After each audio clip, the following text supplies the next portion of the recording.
बिस्मिल्लाहिर्रहमानिर्रहीम। अस्सलाम वालेकुम। आज हम मॉड्यूल 100 से लेकर 105 तक करेंगे, जिसमें हमारा लेक्चर नंबर 25 है, इसको कवर करेगा। तो पिछले लेक्चर में हमने नॉन कंजर्वेटिव फील्ड बता दिया था, उसकी एग्जांपल करनी है। तो यहाँ पे आपको एक फोर्स गिवन है, आपने सिंपली क्या करना है, डेल क्रॉस एफ लेना है। अगर डेल क्रॉस एफ आपके पास 0 नहीं आया तो आपने बता देना है कि नॉन कंजर्वेटिव है। तो यहाँ पे आपने प्रूव करना है। तो डेल क्रॉस एफ के लिए मैंने आपको पीछे बता दिया था। फर्स्ट जो रो होती है, इसको सबसे पहले मैट्रिक फॉर्म में लिखते हैं, आई जे के लिखते हैं फर्स्ट रो में। सेकंड रो में आप partial X by partial by partial X partial by partial Y partial by partial z लिखते हैं डेल की वैल्यू, और एफ की वैल्यू हमें गिवन है, ये लिखनी है। इसका डेरिवेटिव लिया और इसके पास देखें इसका आंसर 0 नहीं आया, it's mean it is non conservative. Just यही करना है। नेक्स्ट मॉड्यूल 102 में कह रहे हैं introduction to simple harmonic motion, SHM इसकी शॉर्ट फॉर्म है, एंड ऑसिलेटर। तो ये सारा आपने इसको रीड आउट करना है। अच्छा, यहाँ पे सबसे पहले आपने देखना है FR क्या है, restoring force. FR restoring force को हम FR से डोनेट करते हैं, और वो हमारे पास होती है x माइनस एक्स के इक्वल। तो यहाँ पे k क्यों है, क्योंकि इक्वलिटी है, तो डायरेक्टली प्रोपोर्शनल है। तो यहाँ पे इक्वलिटी में कन्वर्ट करते हैं तो k लग जाता है, ठीक है। FR is equal to minus KX हो जाता है। फिर आपने करना क्या है, ये सारी थ्योरी आपने पढ़ लेनी है। न्यूटन सेकंड लॉ में क्या क्या कहते हैं, F is equal to M A, ठीक है। ये न्यूटन सेकंड लॉ है। तो m इसी तरह लिखा और a की जगह पे आपने d square x by D T square लिखा, ठीक है। आपको मैंने बताया था ना एक्सेलेरेशन में क्या होता है, d square r by D T square होता है, या फिर d v by D T होता है। r हो तो डबल डेरिवेटिव और सिंगल हो तो v। तो यहाँ पे x है, यहाँ पे x कंसीडर कर रहे हैं, ठीक है। यहाँ पे इसको r समझें आप, x कंसीडर कर रहे हैं, तो यहाँ पे आपने डबल डेरिवेटिव लेना है x का, ठीक है। और वो हमारे पास किसके इक्वल है, मैंने आपको बता दिया ना कि माइनस के एक्स के इक्वल है रिस्टोरिंग फोर्स। तो यहाँ से आपने अगर इक्वेशन फाइंड करनी है तो आपने करना क्या है, ये देखें एम एक्स डबल डैश किया plus X is equal to 0। ये कैसे आया, यहाँ पे ये देखें, ये देखें एम, ये जो है डी स्क्वायर बाय एक्स, ये एक्स का डेरिवेटिव है, यानी कि एक्स का 2 टाइम डेरिवेटिव है। स्क्वायर है ना, तो 2 डेरिवेटिव है। क्यूब है तो 3 डेरिवेटिव है, तो 2 डेरिवेटिव है, तो यहाँ पे 2 डार्ट से डोनेट करें, क्योंकि अगर यहाँ स्क्वायर लिखेंगे तो इक्वेशन लंबी हो जाएगी और हमारे नोट्स और लेंथी हो जाएंगे। इसलिए हमने यहाँ पे डबल डेरिवेटिव को 2 डॉट से डोनेट किया। इससे आपने कंफ्यूज नहीं होना। आपके पास power D square by D T square हो, एक्स डबल डैश हो, या x2 हो, एक्स की पावर 2 लिखा हो, या 2 1 1 लिखे हों, सारा इन सब का मतलब होता है डबल डेरिवेटिव। या आपके पास f डबल डैश 2 डैश हों, तब इसका मतलब होता है डबल डेरिवेटिव। तो यहाँ पे ये 2 डॉट लिख रहे हैं, यानी कि ये m, यानी कि इस चीज़ को लिख रहे हैं, इस चीज़ को आप देखें, यानी कि m एज इट इज़ लिख रहे हैं और x की जगह पे 2 डॉट लिख रहे हैं। और ये माइनस के एक्स था ना इक्वेशन के साइड पे, तो इक्वल इस साइड पे आके प्लस के एक्स हो गया, ठीक है। और साइड पे कुछ भी नहीं बचा तो 0। तो ये इक्वेशन इस तरह से ड्राइव की है, यानी कि अगर आपने इक्वेशन फाइंड करनी है तो आपने इस तरह से इक्वेशन फाइंड करनी है। ये सारी थ्योरी आपने रीड आउट करनी है, इसमें इंपॉर्टेंट पॉइंट भी हैं। अच्छा, मैथ्स होना स्प्रिंग, मैथ्स को आपको पता है, और स्प्रिंग भी आपने देखा होगा। ये हमारे पास स्प्रिंग है, ठीक है, और उसके साथ कुछ मैथ्स लटक रहे हैं, ये मैथ्स लटक रहे हैं, और यहाँ पे ये देखें लटक नहीं रही हूँ, वर्टिकली पड़े हुए हैं, हॉरिजॉन्टली पड़े हुए हैं, ठीक है। तो यहाँ पे ये वाई एक्सिस है, ये इसके एक्स एक्सिस हैं, ये इसकी लेंथ है, और ये इसकी जो है ना पॉइंट है जहाँ से ये जिसके साथ ये अटैच हैं, ठीक है। यहाँ पे अब 2 फार्मूले आपने याद रखने, एक टाइम पीरियड के 2 फार्मूले हैं, ठीक है। एक जब मैस अटैच होना स्प्रिंग होगा, ठीक है, मैस की बात होगी, स्प्रिंग के साथ अटैच होगा, तब टाइम पीरियड फाइंड करना है, तो 2 pi square root m by K होगा। और अगर सिंपल पेंडुलम का आपने फाइंड करना है तो यही सेम होगा, स्क्वायर रूट वाली वैल्यू चेंज हो जाएगी। जब आपने पेंडुलम का टाइम पीरियड फाइंड करना है तो l बाई जी हो जाएगा। ये अपने याद रखने हैं, क्योंकि आपकी एग्जांपल में यही फार्मूले यूज़ होंगे। Next amplitude, time period, frequency, energy of simple harmonic motion. अच्छा, ये सारी आपकी डेफिनेशन में, इसमें बताने वाला कुछ भी नहीं है। एम्पलीट्यूड भी आपने रीड आउट करना है, टाइम पीरियड। अच्छा, टाइम पीरियड और फ्रीक्वेंसी का रिलेशन ये है कि दोनों रेसिप्रोकल होते हैं, यानी कि t is equal to 1 by F होता है, या फिर f is equal to 1 by T होता है, ठीक है। दोनों के रिलेशन में रेसिप्रोकल हैं। इनकी डेफिनेशन बता रहे हैं, इनके सिंबल्स बता रहे हैं, इनकी डोनेशन बता रहे हैं, उनका फार्मूला बता रहे हैं, सारा थ्योरी है।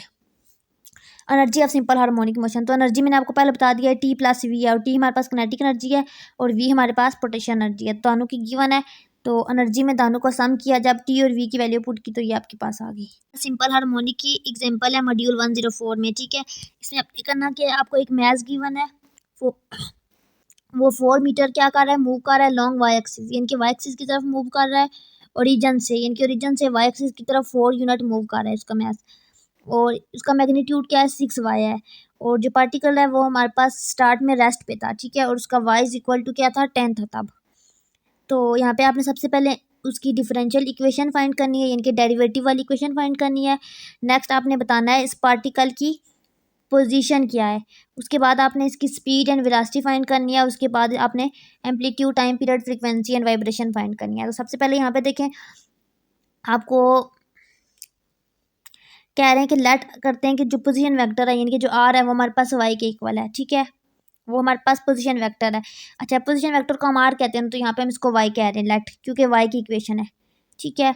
तो एक्सेलरेशन ऑफ पार्टिकल क्या होगी, मैंने आपको बताया था ना एक्सेलरेशन क्या होती है, या तो डी स्क्वायर बाय आर, यानी कि पोजीशन वेक्टर का डबल डेरिवेटिव होती है,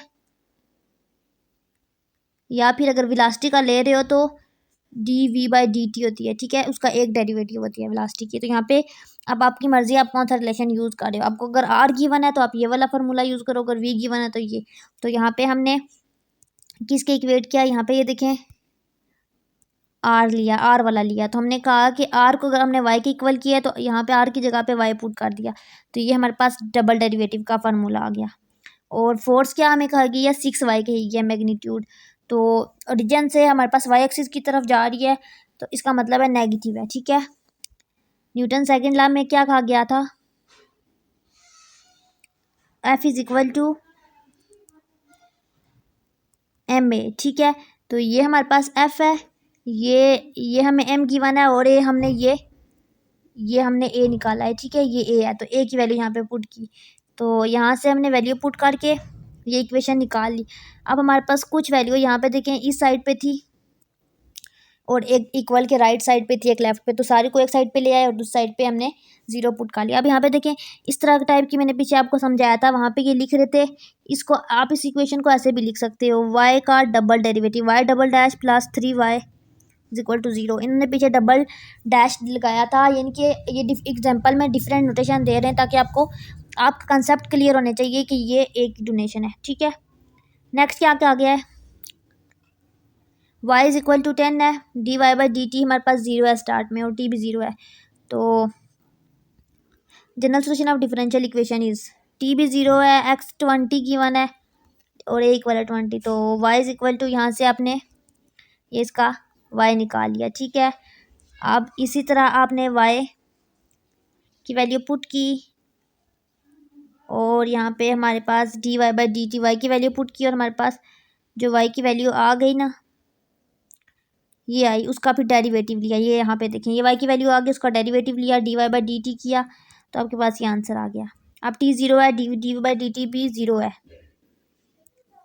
ठीक है, तो b भी 0 है, तो आपने क्या किया, y is equal to 10 cos of 3/2t आ गया। ये कैसे आया है, ये देखिए यहाँ पे b हमारे पास 0 था ना, तो ये वाली टर्म 0 हो गई सारी, ठीक है। इसी तरह ये वाली ये टर्म 0 हो गई, 10 cos 3/2t हमारे पास y की वैल्यू बच गई पीछे, ठीक है। इसी तरह आपने क्या फाइंड करनी है, पोजीशन बतानी है, तो पोजीशन हमारे पास आ गई है। अब हमने बतानी है स्पीड, स्पीड को हम कहते हैं v से, तो v is equal to D Y by D T इन्होंने कहा है, ठीक है। तो यहाँ से डेरिवेटिव लिया y का, तो ये आ गया। अब एम्पलीट्यूड फाइंड करना है, तो एम्पलीट्यूड क्या है, वाई टी गिवन है, y की वैल्यू भी फाइंड कर ली है। अब एम्पलीट्यूड हमारे पास आ गया है 10, और टाइम पीरियड का फार्मूला क्या है, मैंने बताया था 2 टाइम पीरियड हैं, तो t2/3 किया यहाँ से, और फ्रीक्वेंसी आपके पास टाइम पीरियड का रेसिप्रोकल होती है, तो जो भी वैल्यू t की आएगी उसको ऊपर नीचे करके फ्रीक्वेंसी की वैल्यू आपने निकाल लेनी है। यहाँ पे हमारा लास्ट मॉड्यूल है मॉड्यूल 5, इसमें हमने example of energy of simple harmonic motion करनी है। ठीक है, इसमें हमारे पास एक फोर्स गिवन है, यहाँ पे देखें एक फोर्स गिवन है और आई हमें बता रहे हैं कि इसकी डायरेक्शन है, ये नहीं है, यहाँ पे देखें आई यूज़ हो रहा है। अच्छा जी, टोटल सिंपल हार्मोनिक मोशन की एनर्जी फाइंड करनी है। तो मैंने आपको बताया था उसकी एनर्जी क्या है, टी प्लस वी। तो यहाँ पे टी लग फाइंड करें, वी लग फाइंड करें, आपकी मर्जी है, आप टी की वैल्यू पुट करो प्लस वी की वैल्यू पुट करो और फिर फाइंड करो। तो यहाँ पे देखें सबसे पहले तो यहाँ पे F is equal to M में होता है। ठीक है, तो एम एक ही जगह पे D V by D T करें, मैंने आपको बताया था डी स्केयर बाई आर करें या डी टी स्केयर करें या D V by D T करें। ठीक है, वही एफ निकाल लिया और यहाँ से D V by D T आ गया, यहाँ से एफ की वैल्यू पुट करके, और इसको इंटीग्रेट जब किया तो हमारे पास वी की वैल्यू आ गई। अब हमने क्या किया, इस वी की वैल्यू को यहाँ से लिया और यहाँ से हमने टी की वैल्यू निकाली, क्योंकि हमारे पास टी की वैल्यू क्या होती है, हाफ एम वी स्केयर। तो यहाँ पे देखिए वी यूज़ होता है, तो हमारे पास वी नहीं था इसलिए हमने वी फाइंड किया। अब हमने वी को यहाँ पे पुट करके इस इक्वेशन में यहाँ पे टी की वैल्यू निकाली, इसी तरह आपने पोटेंशियल एनर्जी निकालनी है वी। तो हमारे पास फोर्स ये देखें F is equal to minus del V होता है, तो हमें वी निकालनी है। तो वी हमारे पास क्या होगी, इस रिलेशन से हम निकाल रहे हैं, हम दूसरे रिलेशन से भी निकाल सकते हैं के एक्स वाले, लेकिन ना के है ना एक्स है, तो यहाँ पे हम माइनस डेल वी से कर रहे हैं। तो डेल की वैल्यू आपको पता है partial by partial X partial by partial Y, तो इस तरह वी को अंदर मल्टीप्लाई किया तो ये आ गया, ये हमारे पास पार्शियल वी आ गया। अब इसको इंटीग्रेट किया तो हमारे पास वी की वैल्यू आ गई। ठीक है, तो हमारे पास पता है हमें वी किसके इक्वल होता है, हाफ के एक्स के। ये मैंने बताया ना, ये भी फार्मूला आता है लेकिन हमने वो फार्मूला अप्लाई किया है। अब एनर्जी हमारे पास क्या होती है, ये kinetic energy plus potential energy. तो किनेटिक एनर्जी हमने ऊपर फाइंड आउट की थी जो 9/8 वाली, ये, और पोटेंशियल एनर्जी हमारे पास क्या है, हाफ के एक्स की होती है। तो यहाँ से मैंने निकाल ली पोटेंशियल एनर्जी भी। यहाँ पे हमारा जो है ना लेक्चर आज का एंड हो गया है।